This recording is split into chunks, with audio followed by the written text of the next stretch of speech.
അപ്പോൾ രാവിലെ തന്നെ വീട്ടിൽ വായന തുടങ്ങിയിട്ടുണ്ട്. ഇന്ന് സായയുടെ കെട്ടുമുറുക്കാണ്. നമ്മുടെ വീട്ടിൽ വായിക്കാനായിട്ട് അടുത്തുള്ള ചേച്ചി വന്നിട്ടുണ്ട്. രാവിലെ അതൊക്കെ സ്റ്റാർട്ട് ചെയ്തിട്ടുണ്ട്. അകത്ത് ഫാൻ വിളക്ക് കത്തിച്ചേക്കുന്നുണ്ട്. ഫാനൊന്നും ഇടാൻ പറ്റാത്തതുകൊണ്ട് പുള്ളിക്കാരി വീശി ചൂടുണ്ട്. അത്യാവശ്യം രാവിലെ ആണെങ്കിലും പത്തനംതിട്ടയാണെങ്കിലും അത്യാവശ്യം നല്ല ചൂടുണ്ട്. പിന്നെ നമ്മുടെ ഇപ്പുറത്ത് കഞ്ഞിക്കുള്ള ചെമ്പ് വെച്ചിട്ടുണ്ട്. ചേട്ടന്മാരൊക്കെ രാവിലെ തന്നെ എത്തി, പരിപാടിയൊക്കെ തുടങ്ങി. ഇത് പുഴുക്കിനുള്ള സാധനങ്ങളൊക്കെ, പുഴുക്കല്ല ആക്ച്വലി ഇവർ പറയുന്നത് അസ്ത്രം എന്നാണ്. നമ്മുടെ വൈക്കം ഏരിയയിലേക്കാണ് നമ്മൾ പുഴുക്കെന്ന് പറയുന്നത്. ഇത് കണ്ട കുഞ്ഞമ്മയും ഗ്യാങ്ങും ഇവിടെ ഇരുന്ന് പച്ചക്കറി സെറ്റ് ചെയ്യുന്നുണ്ട്. മറ്റേ പുഴുക്ക്, എനിക്ക് പുഴുക്കെന്നേ വരുള്ളൂ. കറിയിലേക്കുള്ള സെറ്റ് ചെയ്യുന്നുണ്ട്. കണ്ടില്ലേ, പുഴുക്ക് പോലെയല്ല, അതൊരു കറി പോലെയാണ്. അപ്പോൾ ഉച്ചയായപ്പോഴത്തേക്കിനും കഞ്ഞിയും കറിയൊക്കെ റെഡി ആയിട്ടുണ്ട്. നമ്മൾ സായയുടെ കഞ്ഞിക്കെട്ടായതുകൊണ്ട് സായനെ കൊണ്ട് വേണം നമ്മൾ നേദ്യം, അതായത് ആ കഞ്ഞി ഭഗവാന് നേദിക്കാനായിട്ട്. അപ്പോൾ സായനെ അതിന് വേണ്ടിയിട്ട് വിളിക്കുവാണ്. അച്ഛനും മോളും കൂടെയാണ് ആ കർമ്മം അങ്ങോട്ട് നിർവഹിക്കാൻ പോകുന്നത്. ഞാൻ ഈ എല്ലായിടത്തും സർവ്വവ്യാപിയായി അങ്ങോട്ട് വിളിക്കുമ്പോൾ അങ്ങോട്ട് പോയി, ഇങ്ങോട്ട് വിളിക്കുമ്പോൾ ഇങ്ങോട്ട് അങ്ങനെ നടന്നതുകൊണ്ട് എനിക്കൊരുപാട് വീഡിയോസൊന്നും എടുക്കാൻ പറ്റിയില്ല. ഉള്ളതൊക്കെ ഞാൻ ഇതിൽ ആഡ് ചെയ്തിട്ടുണ്ട്. ഇത് ശ്രീകുട്ടി, അനീഷൻ്റെ ഫ്രണ്ടിൻ്റെ മോളാണ്. അവക്കടെയും കന്നിയാണ് കെട്ടുമുറുക്ക്. അപ്പോൾ അതുകൊണ്ട് ശ്രീകുട്ടീനെ കൊണ്ട് നമ്മൾ ചെയ്യിച്ചായിരുന്നു.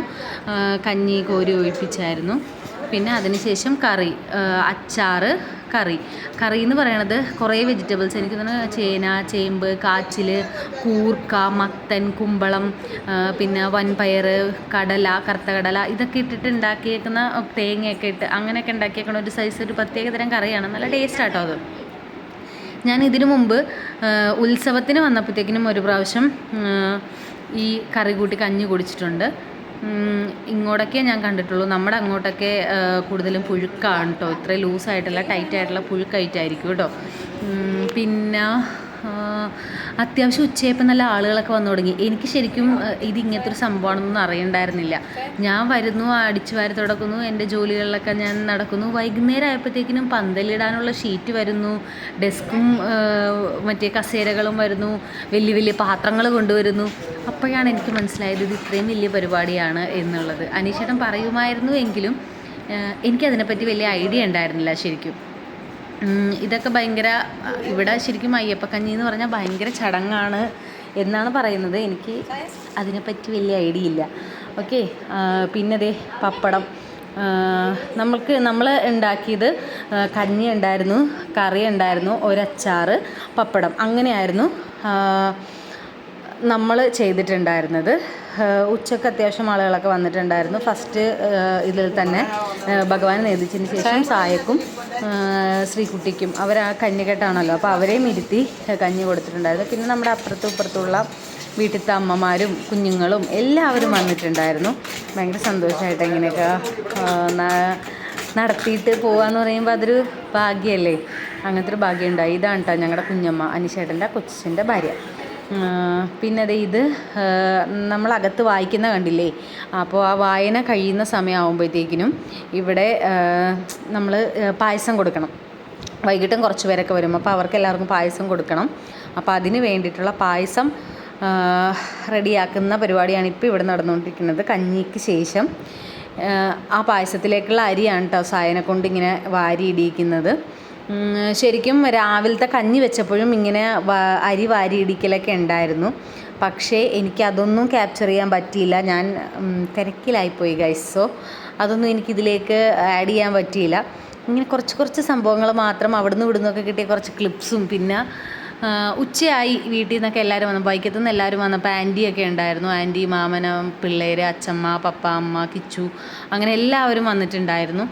അപ്പോൾ അവർ വന്നതിന് ശേഷമാണ് പിന്നെ എനിക്ക് അവരെ കൊണ്ട് കുറച്ച് വീഡിയോസൊക്കെ എടുപ്പിക്കാൻ പറ്റിയത്. മറ്റേത് ഞാനിങ്ങനെ കാര്യങ്ങൾ ചെയ്തുകൊണ്ട് നടക്കുന്നു, എൻ്റെ ഇടയ്ക്ക് കൂടെ ഓടി വന്ന് ഓർക്കുമ്പോൾ വന്ന് വീഡിയോ എടുക്കുന്നു, അങ്ങനെ. പിന്നെ വൈകുന്നേരം ആയപ്പോൾ, സന്ധ്യ ആയപ്പോഴത്തേക്കും, വൈകുന്നേരം അല്ല, ഒരു 7 മണിയൊക്കെ ആയപ്പോഴാണ് നമ്മൾ കെട്ടുനിറയുടെ പരിപാടി സ്റ്റാർട്ട് ചെയ്തത്. ഇവിടെയെന്ന് വെച്ചിട്ടുണ്ടെങ്കിൽ നമ്മൾ തേങ്ങയിൽ നെയ്യ് വരെയും നിറച്ച് വെക്കണം. അതായത് മുദ്ര എന്ന് പറയും, മുദ്ര വരെ നമ്മൾ നിറച്ച് വെക്കണം. തിരുമേനി വന്നിട്ട് കെട്ടുമുറുക്കി അതിൽ വെച്ച് കെട്ടുമുറുക്കി അത് മാത്രമേ ചെയ്ത് തരുള്ളൂ. നമ്മുടെ അവിടെയൊക്കെ അങ്ങനെയല്ല കേട്ടോ. ഇതിൽ നിന്നൊക്കെ ഒരുപാട് ഡിഫറെൻ്റാണ് നമ്മുടെ വൈക്കത്തെ കെട്ടുകറ എന്ന് പറയണത്. ഒരുപാട് വ്യത്യാസങ്ങളുണ്ട് വൈക്കത്തെ കെട്ടുകറക്ക് ഇവിടുത്തെ വെച്ച് നോക്കുമ്പോഴത്തേക്കിനും. പിന്നെ ഓരോ നാട് ഓരോ നാട്ടിലേക്ക് വരുമ്പോൾ ഓരോ രീതികളാണല്ലോ. അങ്ങനെ അപ്പോൾ വൈകുന്നേരം തിരുമേനി വന്നതിന് മുമ്പാടായിട്ട് എല്ലാവരും അവരവരുടെ മുദ്ര നിറക്കുന്ന ചടങ്ങാണ് ഇപ്പോൾ ഇവിടെ നടന്നുകൊണ്ടിരിക്കുന്നത്. സന്ധ്യക്ക് നമ്മൾ വിളക്ക് വെച്ച് പ്രാർത്ഥിച്ചതിന് ശേഷം എല്ലാവരും അവരവരുടെ മുദ്ര നിറച്ച് വെക്കുകയാണ് ചെയ്യുന്നത്. ഇത് ബാക്കിൽ നിൽക്കുന്നത് അനീഷൻ്റെ ഫ്രണ്ടാണ് കേട്ടോ. അനീഷ് എന്ന് തന്നെയാണ് പേര്. അനീഷാണ് കെട്ടുനിറ കൊഴിപ്പിച്ച ആൾ. ശരണംവിളിയായിരുന്നു, അടിപൊളിയായിരുന്നു. പിന്നെ ബാക്കിലൊക്കെ നിൽക്കുന്നത് കുഞ്ഞമ്മ, നമ്മുടെ അവിടുത്തെ ഒരമ്മ, പിന്നെ ഞങ്ങളുടെ അമ്മ, എല്ലാവരും ഉണ്ട്. അക്ഷര, അങ്ങനെ എല്ലാവരും ഉണ്ട്. കെട്ടുനിറയൊക്കെ വളരെ ഗംഭീരമാക്കണം എന്നുള്ള ഒരാഗ്രഹത്തോടു കൂടിയാണ് ശരിക്കും ഞാൻ എറണാകുളത്ത് നിന്ന് പത്തനംതിട്ടയിലേക്ക് യാത്രയായത്.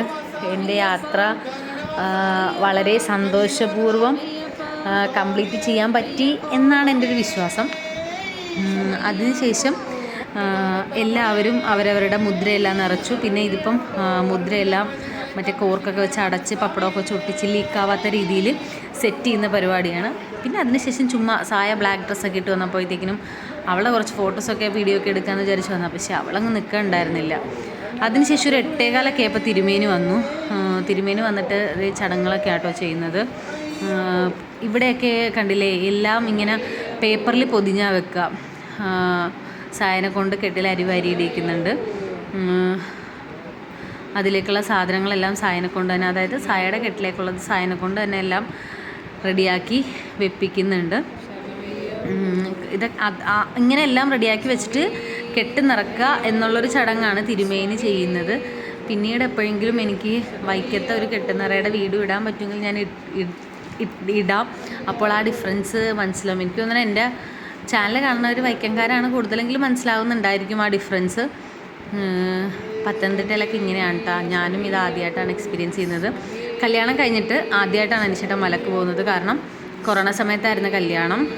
പിന്നീട് കൊച്ചായി, അതിനുശേഷം അവളുമായിട്ട് പോകാമെന്ന് വിചാരിച്ച് അതിങ്ങനെ മാറ്റിവെച്ച് പോകാൻ പറ്റിയിട്ടുണ്ടായിരുന്നില്ല. ഇപ്രാവശ്യമാണ് 2025 ഞങ്ങൾ അനീഷേട്ടൻ പിന്നെ പോകാൻ തീരുമാനിക്കുന്നത്. അപ്പോൾ കൊച്ചുമായിട്ട് പോകുമ്പോഴത്തേക്കിനും വൃശ്ചിക മാസത്തിൽ തന്നെ പോകണം എന്ന് അനീഷേട്ടൻ്റെ ഒരു വലിയ ആഗ്രഹമായിരുന്നു. ശരിക്കും എനിക്ക് ഭയങ്കര പേടിയായിരുന്നു. കാരണം ഇപ്രാവശ്യം മണ്ഡലമാസമൊക്കെ തുടങ്ങിയ പിന്നെ ഭയങ്കര തിരക്കാണ്. എനിക്ക് ആദ്യത്തെ 2-3 ദിവസമൊക്കെ TV ഒക്കെ കണ്ടിട്ട് ഞാൻ കരച്ചിലായിരുന്നു. എങ്ങനെ എൻ്റെ ദൈവമേ കുഞ്ഞുമായിട്ട് അനീഷേട്ടൻ പോകുമെന്ന് ഓർത്ത് എനിക്ക് ഭയങ്കര ടെൻഷനായിരുന്നു. പക്ഷേ ഈശ്വരാനുഗ്രഹം കൊണ്ട് അവർ ചെന്ന സമയത്ത് അവിടെ വളരെ തിരക്ക് കുറവായിരുന്നു. സന്തോഷമായിട്ട് തൊഴാനും പ്രാർത്ഥിക്കാനും എല്ലാം സാധിച്ചു. ഇവിടെ വിളക്കൊക്കെ നിറച്ച് വെച്ചിട്ടുണ്ട്. ഈ വിളക്ക് കൊളുത്തി സായക്ക് കെട്ടേറ്റുന്ന ചടങ്ങാണ് അടുത്തത് നടക്കുന്നത്. സായയുടെ തലയിലേക്ക് ഇതൊന്നും എനിക്ക് കാണാൻ പറ്റിയിട്ടുണ്ടായിരുന്നില്ല. കാരണം ഞാൻ അവിടെ നിലവിളക്ക് ഒരുക്കി വെച്ചേക്കുന്നുണ്ടല്ലേ, ആ നിലവിളക്കുമായിട്ട് കത്തിച്ചിട്ട് എന്നോട് മുറ്റത്തോട്ട് ഇറങ്ങാൻ പറഞ്ഞു. എന്നിട്ട് ഇവർ കെട്ടി നിറച്ച് വീട്ടിൽ നിന്ന് പുറത്തേക്ക് ഇറങ്ങുമ്പോഴത്തേക്കിനും ആ നിലവിളക്ക് 5 തിരിയിട്ട് നിറച്ച നിലവിളക്ക് കൊളുത്തി ഞാൻ വീട്ടിലേക്ക് ഇങ്ങനെ കയറി വരണം. അതായത് അവർക്കത് കണ്ടുകൊണ്ട് ഇറങ്ങാനുള്ള അങ്ങനത്തെ ഒരു സെറ്റപ്പ്, അങ്ങനത്തെ ഒരു സംഭവം ആയതുകൊണ്ട് ഇതൊന്നും എനിക്ക് ശരിക്കും കാണാൻ പറ്റിയിട്ടുണ്ടായിരുന്നില്ല. ഇതെല്ലാം കണ്ണനാണോ അക്ഷരയാണോ ഇവർ രണ്ടുപേരും ആരെങ്കിലും ഒരാളാണ് ഈ വീഡിയോസൊക്കെ എടുത്തിട്ടുണ്ടായിരുന്നത്. അടുത്തത് കിച്ചുവിൻ്റെ കെട്ടാണ് തലയിലേറ്റണത്. തിരുമേനി അത് സെറ്റാക്കി കൊടുക്കുന്നുണ്ട്. ഇവിടെ പിന്നെ മറ്റേ ബെഡ്ഷീറ്റും കൂടെ ആയിട്ടല്ല കൊടുക്കുന്നത്, ഇങ്ങനെ കെട്ട് മാത്രമായിട്ടാണ് തലയിൽ വെച്ച് കൊടുക്കുന്നത്. അതിനുശേഷം അനീഷേട്ടനാണ്. തിരുമേനി ഇങ്ങനെ പ്രായം അനുസരിച്ചാണ്. അപ്പോൾ പറഞ്ഞു പ്രായം അനുസരിച്ച് കെട്ട് നിറക്കാൻ വന്ന് തിരുമേനി പറയുന്നത് ഞാൻ കേട്ടായിരുന്നു. അപ്പോൾ ആ പ്രായം അനുസരിച്ചാണ് ആദ്യം സായയുടെ കെട്ടേറ്റി, പിന്നെ കിച്ചുവിൻ്റെ കെട്ടേറ്റി, അത് കഴിഞ്ഞ് അനീഷേട്ടൻ്റെ, അഭിലാഷേട്ടൻ്റെ, പപ്പയുടെ, അങ്ങനെയാണ് കെട്ടേറ്റി കേൾക്കുന്നത് എല്ലാവരുടെയും. അഭിലാഷേട്ടൻ, ഇത് അനീഷേട്ടൻ്റെ ചേട്ടനാണ് അഭിലാഷേട്ടൻ. ഇവർ 5 പേരുമാണ് കേട്ടോ നമ്മുടെ വീട്ടിൽ നിന്ന് ഉണ്ടായിരുന്നത്. പിന്നെ താഴത്തെ വീട്ടിൽ നിന്ന് ഞാൻ പറഞ്ഞില്ലേ അനീഷേൻ്റെ ഫ്രണ്ട് സന്ദീപും മോളും ശ്രീകുട്ടിയും ഉണ്ടായിരുന്നു.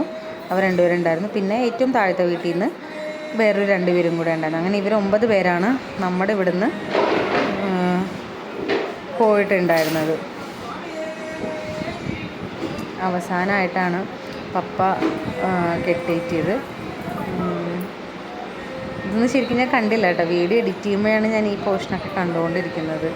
വോയിസ് ഓവറൊക്കെ കൊടുക്കുമ്പോഴാണ് ശരിക്കും വ്യക്തമായിട്ട് ഈ സാധനമൊക്കെ കാണുന്നത് ഞാൻ. വളരെ സന്തോഷം. എനിക്ക് മോളുമായിട്ട് പോകുമ്പോഴത്തേക്കിനും മനുഷ്യനെ എങ്ങനെ ഒറ്റയ്ക്ക് പോകും എന്നുള്ള എൻ്റെ ഒരു വലിയ പ്രശ്നമായിരുന്നു. എന്തായാലും അതൊക്കെ എനിക്ക് വളരെ സന്തോഷപൂർവ്വം കംപ്ലീറ്റ് ചെയ്യാൻ പറ്റി. അവർ പോകാൻ അമ്പലത്തിൻ്റെ അവിടെ വന്ന് നിൽക്കുന്നു. അപ്പോൾ അത്രയുള്ള ഗൈസ്, ടാറ്റ.